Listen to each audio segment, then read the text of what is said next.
ಯಾರು ಸಿಬ್ಬಂದಿಗಳಿದ್ದಾರೆ, ಗೂಂಡಾ ರೌಡಿಗಳು, ಅವರಿಗೆ ನಾನು ಹೇಳಲಿಕ್ಕೆ ಇಚ್ಛೆ ಪಡುವಂತದ್ದು, ನಿಮ್ಗೆ ಕಾಕಿ ಕೊಡ್ಲಿಲ್ಲ, ಗೂಂಡಾಗಲೇ ಅವರಿಗೆ ಕಾಕಿ ಕೊಡ್ಲಿಲ್ಲ. ಕಾಕಿ ಕೊಟ್ಟದ್ದು ಕೇವಲ ಪೊಲೀಸರಿಗೆ ಮಾತ್ರ. ಪೊಲೀಸರಿಗೆ ಕಾನೂನನ್ನು ಮೀರಿದಂತ ಯಾರಾದ್ರೂ ಸಾರ್ವಜನಿಕರಿದ್ರೆ ಅವರನ್ನು ಮೈ ಮುಟ್ಟುವಂತ ರೈಟ್ಸ್ ಕೊಟ್ಟದ್ದು ಅಂಬೇಡ್ಕರ್ ಕೊಟ್ಟದ್ದು ಪೊಲೀಸರಿಗೆ ಮಾತ್ರ. ಆ ಗೂಂಡಾಗಳಿಗೆ ಕೊಡ್ಲಿಲ್ಲ. ಇನ್ನು ಯಾರಾದ್ರೂ ಒಬ್ಬ ಸಾರ್ವಜನಿಕರ ಮೈ ಮುಟ್ಟಿದ್ರೆ ನಿನ್ನ ಚಡ್ಡಿ ಜಾರಿಸೋದು ಗ್ಯಾರಂಟಿ. ಅವನ ಚಡ್ಡಿ ಜಾರಿಸಿ ಪೊಲೀಸರ ಮುಂದೆ ಹೇಳ್ತಿದ್ದೇವೆ, ಖಂಡಿತವಾಗಿಯೂ ನಿನಗೆ ಧರ್ಮದ ಏಟು ನಮ್ಮ ಮಹಿಳೆಯರು ಕೊಡ್ತಾರೆ. ಯಾವನೊಬ್ಬ ಗೂಂಡಾಗಲು ಇಲ್ಲಿ ಸಾರ್ವಜನಿಕರು ಕುಟುಂಬ ಸಮೇತರಾಗಿ ಅಲ್ಲಿ ಬರುವಂತ ಸಂದರ್ಭದಲ್ಲಿ ಅವರ ಮೈ ಮೇಲೆ ಕೈ ಹಾಕುವಂತ ಕೆಲಸಗಳನ್ನು ಯಾರ ಗೂಂಡಾಗಲು ಮಾಡ್ತಾ ಇದ್ದಾರೆ.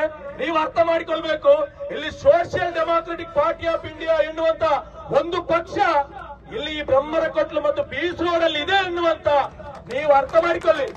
ನೀವು ಅದನ್ನು ಅರ್ಥ ಮಾಡಿಕೊಂಡು ಮುಂದಿನ ದಿನಗಳಲ್ಲಿ ಮತ್ತೊಮ್ಮೆ ಎಚ್ಚರಿಕೆ ನೀಡುತ್ತಿದ್ದೇವೆ. ಮೈ ಮೇಲೆ ಕೈ ಹಾಕುವಂತ ಕೆಲಸವನ್ನು ಮಾಡಿದ್ರೆ ನಿಮ್ಮ ಮೇಲೆ ಪ್ರತಿರೋಧ ಮಾಡುವಂತ ಅವಕಾಶ ಬಾಬಾ ಸಾಹೇಬ್ ಅಂಬೇಡ್ಕರ್ ಕೊಟ್ಟಿದ್ದಾರೆ. ಅದು ಮಾಡಿಯೇ ತೀರ್ತೇವೆ ನಾವು. ಅದು ಖಂಡಿತವಾಗಿ ಖಂಡಿತವಾಗಿ ಮಾಡಿಯೇ ತೀರ್ತೇವೆ. ಒಂದು ಅವೈಜ್ಞಾನಿಕವಾದಂತಹ ಒಂದು ಸೆಟ್ ಅನ್ನು ಕಟ್ಟಿ ನಮ್ಮ ಇಲ್ಲಿರುವಂತಹ ಕಾಂಗ್ರೆಸ್, ಬಿಜೆಪಿ, ಜೆಡಿಎಸ್ ಇನ್ನಿತರ ಪಕ್ಷದವರಿಗೆ ಕಮಿಷನ್ ಕೊಟ್ಟು ಅವರಿಲ್ಲಿ ಟೋಲ್ ಗೇಟ್ ನಡೆಸ್ತಿದ್ದಾರೆ. ಎಂತ ಅವೈಜ್ಞಾನಿಕ ಅಂತ ಹೇಳಿದ್ರೆ, ಬೀಚ್ ರೋಡ್ ಇಂದ ಒಬ್ಬ ಸಾಮಾನ್ಯ ಲೋಕಲ್ ಅವನ ತುಂಬೆಗೆ ಅವನ ಹೆಂಡತಿ ಮನೆಗೆ ಹೋಗ್ಬೇಕಾದ್ರೆ ಟೋಲ್ ಕೊಟ್ಟು ಹೋಗ್ಬೇಕು. ಅಂತ ಪರಿಸ್ಥಿತಿಯಲ್ಲಿ ಟೋಲ್ ಇದೆ. ಅಂತ ಪರಿಸ್ಥಿತಿ. ಒಬ್ಬ ಇಲ್ಲಿ ಆಂಬುಲೆನ್ಸ್ ಬಂದು ಇಲ್ಲಿ ಕೆಟ್ಟು ನಿಂತ್ರೆ ಒಂದು ರೋಗಿ, ಇಲ್ಲಿ ಒಂದು ಆಂಬುಲೆನ್ಸ್ ಇಲ್ಲ.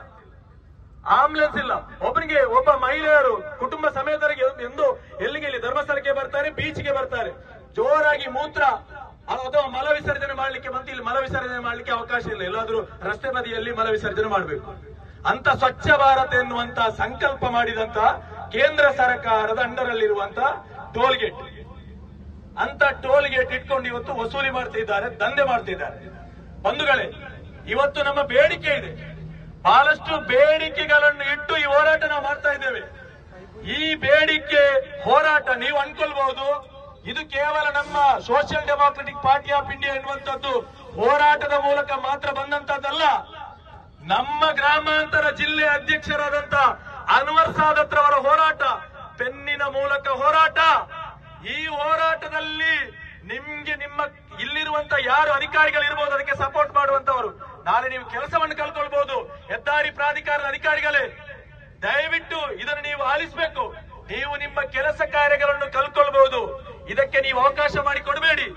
ಏನು ಇದು ಅವೈಜ್ಞಾನಿಕವಾಗಿರುವಂತ ಟೋಲ್ ಗೇಟ್ ಇದೆ, ಆ ವೈಜ್ಞಾನಿಕ ರೀತಿಯಲ್ಲಿ ಮಾಡಿ ನೀವು ಟೋಲ್ ವಸೂಲು ಮಾಡಿ. ಅದೇ ರೀತಿ ಲೋಕಲ್ ಇರುವಂತವರು Bantwal, Puttur, Belthangady, Sullia, KA-19, KA-70, KA-21 ಈ ಭಾಗದ ಪ್ರದೇಶದ ಜನರಿಗೆ ಮುಂದಿನ ದಿನಗಳಲ್ಲಿ ಟೋಲ್ ಅನ್ನು ವಸೂಲು ಮಾಡಬಾರದು. ಯಾವುದೇ ಸಾರ್ವಜನಿಕರು ಕೂಡ ಟೋಲ್ ಅನ್ನು ಕೊಡಬಾರದು. ಲೋಕಲ್ಗಳಿಗೆ ಉಚಿತವಾಗಿ ಟೋಲು, ಇಲ್ಲಿ ಉಚಿತವಾಗಿ ಪಾಸ್ ಅನ್ನು ಕೊಡಬೇಕು. ಅದು ಕೊಡದಿದ್ರೆ ಖಂಡಿತವಾಗಿ ಸಾರ್ವಜನಿಕರು ಮುಂದಿನ ದಿನಗಳಲ್ಲಿ ನಿಮ್ಗೆ ಆ ಪಾಠವನ್ನು ಕಲಿಸ್ತಾರೆ. Social democratic party of India ನಿರಂತರ ಹೋರಾಟವನ್ನು ಕಾಯ್ದಿರಿಸುತ್ತದೆ ಎನ್ನುವಂತ ಮಾತನ್ನು ಹೇಳುತ್ತಾ ನನ್ನ ಒಂದೆರಡು ಮಾತಿಗೆ ವಿರಾಮ ಆಗ್ತಿದ್ದೇನೆ. ಜೈ ಹಿಂದ್, ಜೈ SDPI.